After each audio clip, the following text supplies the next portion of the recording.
Од Социјалдемократскиот сојуз на Македонија се уште молчат за заедничката албанска платформа. Веќе трет ден ТВ21 бара одговор по ова прашање, но на Бихачка се уште владее молк.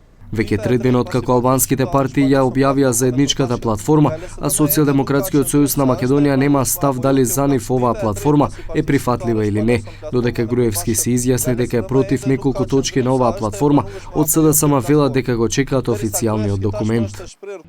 Во емисијата Клик Плюс лидерот на ДУИ Али Ахмети јасно рече дека ако не се прифати заедничката платформа, нема да има влада и земјата ќе оди на нови избори. Дали вие, господине Ахмети, сте за нови избори? Зошто да не?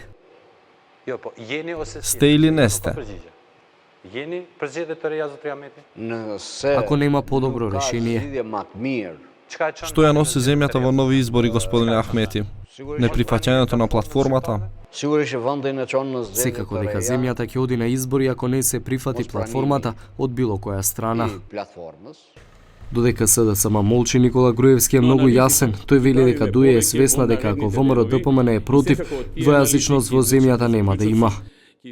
На албанците од Македонија нема да им помогне ако нема двојазичност на целата територија, вклучувајќи ги Делчево, Берово, Гевгели или Кавадарци. Двојазичноста на целата територија и кантонизацијата не може да биде реализирано ако ВМРО ДПМН е против. ДУИ го знае ова многу добро. Поранешниот министер за внатрешни работи и кандидат за председател од редовите на СДСМ Љубомир Фрчковски заедничката платформа оцени како големо разочарување. Тој во својата колумна напиша: "Не знам кој и како ја составувал, кој им помагал, каде ја составувале, но е документ кој објективно им помага само на ДПМН и Груевски и ДУИ Али Ахмети за обнова на своите урнати позиции, а на албанците во Македонија не може да им помогне со ништо или близу до ништо."